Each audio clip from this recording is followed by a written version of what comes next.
Ici à Oussouye, les activités hivernales se suivent et se ressemblent tous les ans. Nous sommes mercredi, jour sacré, réservé à une mobilisation citoyenne, un don de soi pour le royaume. C'est le rendez-vous avec les activités culturelles des rizières du roi Sibyl Mbaye Diédhiou.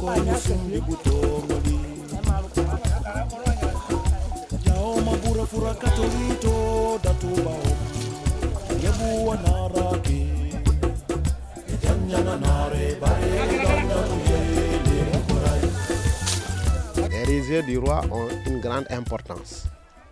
La culture des rizières du roi commence depuis le mois de mai, parce que les vieux et les plus âgés, ils vont préparer d'abord, défricher les champs pour préparer la culture des pépinières.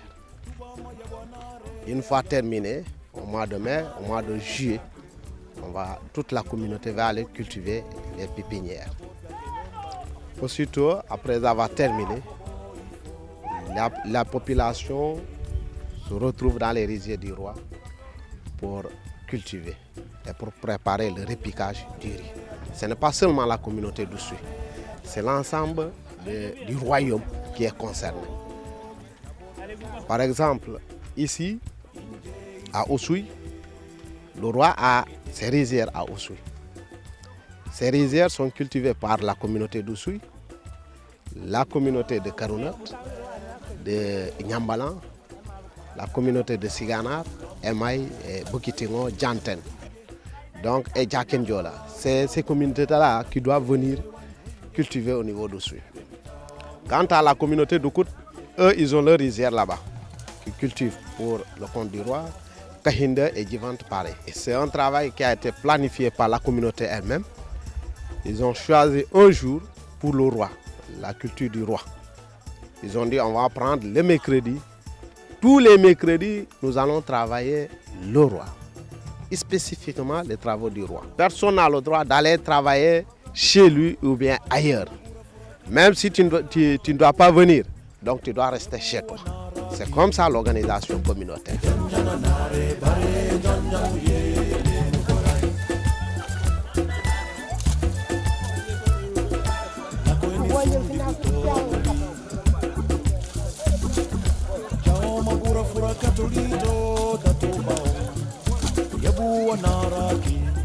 L'objectif visé à travers cet investissement est de permettre à Sa Majesté le roi Sibyl Mbaye Diédhiou de perpétrer une tradition, celle d'assistance des nécessiteux grâce au grenier royal, une manière de consolider la vie en communauté, la solidarité et l'entraide dans son royaume.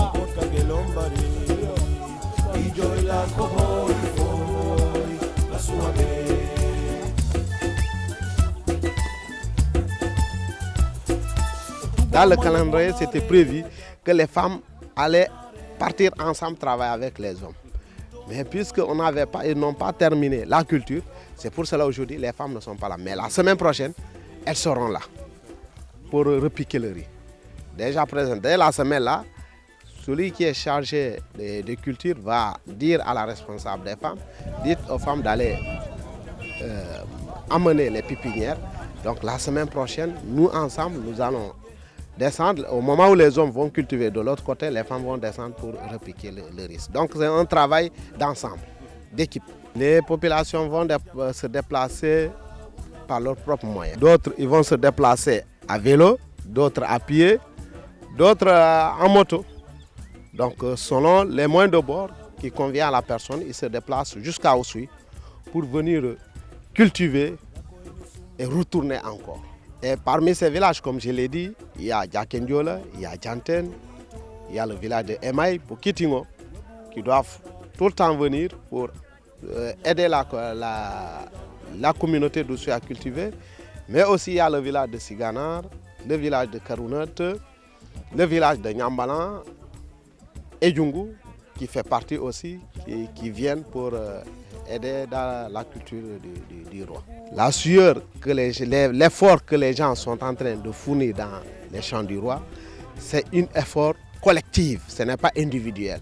Parce qu'après la culture du roi, personne de la communauté ne va prendre une part pour l'amener chez lui. On donne de soi parce que tout ce que les gens vont travailler ici, on le garde dans le grenier du roi.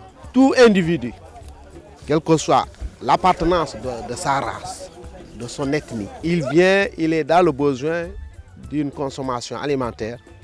Le roi va puiser dans le grenier pour lui donner l'effort communautaire. Donc, quand il puise dans le grenier et il donne ce denier, quand ce denier dira merci au roi, il dira merci d'une manière indirecte à la communauté, parce que c'est l'effort communautaire. Donc, le don de soi est partagé. C'est ce qui fait que ici, le merci, c'est quelque chose qui est quotidien. C'est le quotidien. Tu ne sais pas qui a dit merci, tu ne sais pas à qui tu as nourri, indirectement. Parce que quand le roi va donner, il ne viendra jamais dire à la communauté ou bien à sa cour, j'ai donné telle personne. C'est ça la sacralité. C'est un élément fondamental. Et chaque année, le grenier se vide et chaque année, ça se remplit. Parce qu'il faut donner, il faut donner. Les gens sont tellement dans le besoin. Des autres régions à l'intérieur du Sénégal, il y a des gens qui viennent, qui sont dans le besoin de l'alimentation à base du riz. Les gens viennent de partout, toutes les races. Toutes les races, toutes les ethnies confondues, les gens viennent demander l'aide du roi.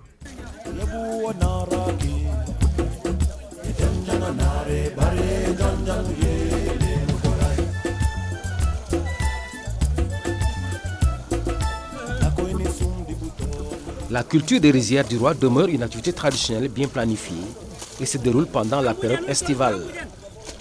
Une activité bien ancrée chez les enfants de Souy et d'ailleurs, quel que soit leur titre, grades et qualités. Torse nu, pipe en bouche, coupe en main, kadiando sur l'épaule, difficile de reconnaître ce proviseur de lycée, confondu à une centaine d'hommes qui se sont mobilisés pour l'accomplissement de ce devoir.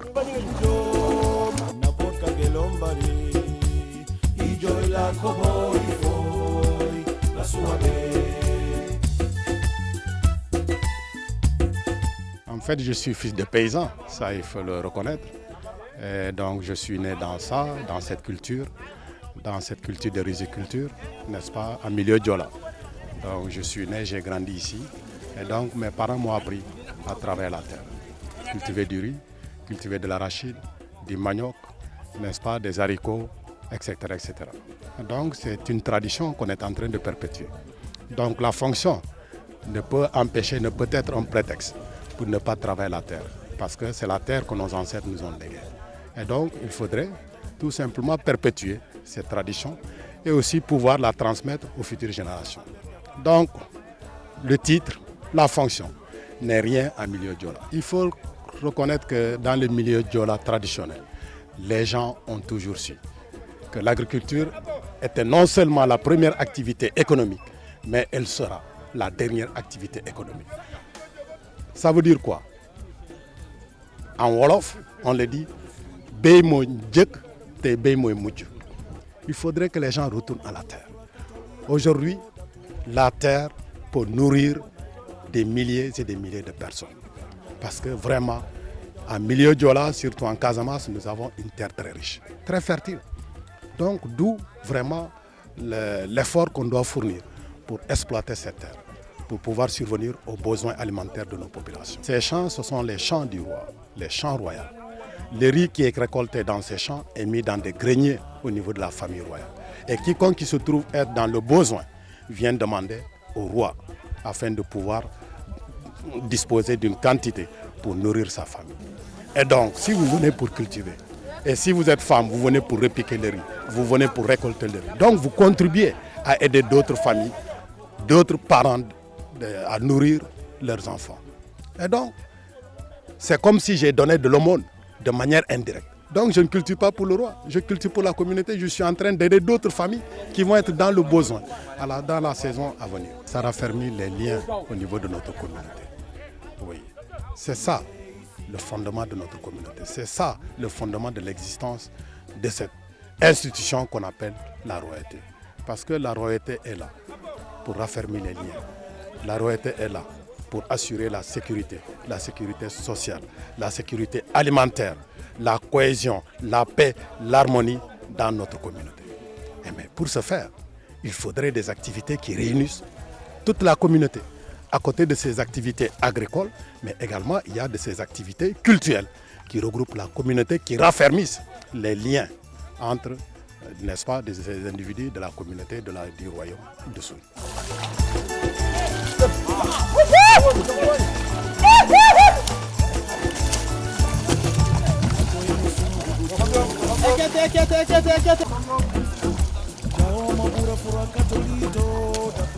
Derrière l'exploitation des rizières du roi de Souy se cache tout un moment d'expression culturelle. La fête du Koulé en est une parfaite illustration.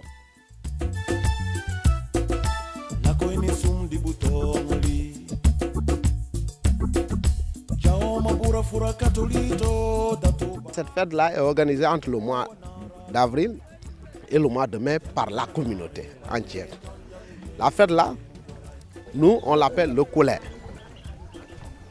Koulé qui signifie remercier Dieu pour une abondance en riz. Remercier pour que les cultures de l'année prochaine soient plus abondantes encore que les cultures de cette année. Donc on l'appelle le Koulé.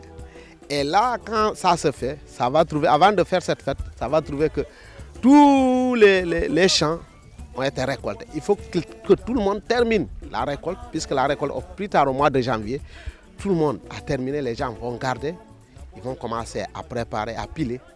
Et ensuite, le moment venu, le roi va décréter sa fête Koulé, qui va permettre à chaque individu d'apporter un peu de riz dans son grenier, le nouveau riz qu'il a cultivé, qu'il va préparer et qu'il va donner en aumône aux gens. Les gens vont venir manger et dire merci. Mais le plat qui est recommandé, c'est un plat traditionnel. Il doit préparer le riz là avec un plat traditionnel. Ce n'est pas avec de l'huile, de l'huile qu'on vend dans les boutiques. C'est soit avec de l'huile de palme ou bien avec des arachides pilés. Tout. En tout cas, tout ce qui est traditionnel avec des huîtres, tout et tout mélangé, c'est un plat typiquement traditionnel que chaque individu doit préparer le jour J et donner les gens à manger et à boire. C'est un moment aussi de changer sur les techniques de lutte parce que les vieux vont lutter contre les jeunes. Ce n'est plus une lutte entre classes d'âge, mais c'est une lutte intergénérationnelle. C'est là où les sages vont apprendre les jeunes les techniques de lutte. Comment lutter avec ton adversaire pour le terrasser. Donc il y a une lutte qui est organisée à travers les quartiers. Et le soir, tout le monde se rencontre au niveau du quartier qu'on appelle Batefous, le quartier royal, où les tam-tams sacrés, les tam-tams vont quitter le bois du roi, vont résonner jusqu'à l'intérieur et la communauté va accompagner ces tam-tams en chantant et en dansant. C'est ça la fête qu'on appelle le Koulé.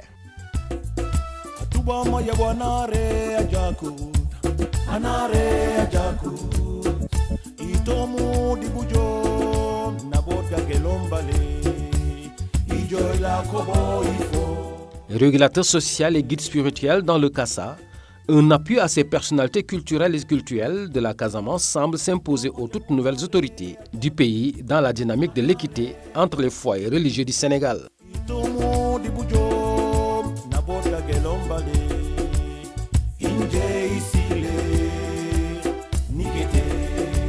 Il faudrait que les nouvelles autorités s'attellent à voir les vraies difficultés de nos communautés.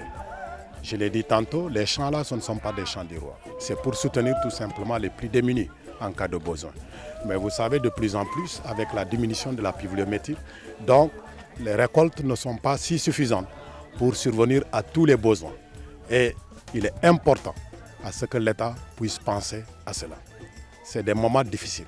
À partir du mois de juillet, août, septembre, c'est des moments de soudure parce qu'il n'y a pas de récolte.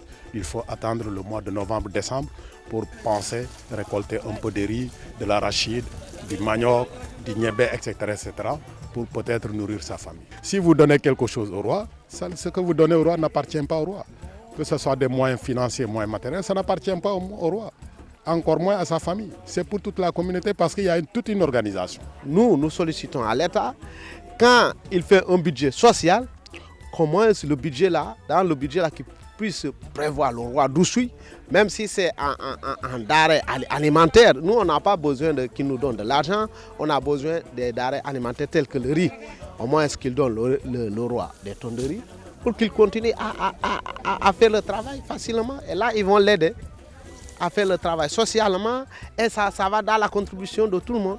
Quand le gouvernement le fait, tu aides le roi à nourrir à des gens indirectement. Et là, quand on dit merci, on dira merci au roi, mais merci également aux donneurs. Il ne demande pas de faveur. Et il ne demande pas également de faveur pour quelqu'un d'autre. Parce qu'il est en dehors de tout ce que nous faisons. Dans la politique, dans l'économie, etc., etc. Lui, il est là pour tout simplement créer ces liens, raffermir ces liens de solidarité dans une communauté qui est le royaume d'Oussouye. Au-delà, il intervient également parce qu'il travaille fortement pour la paix.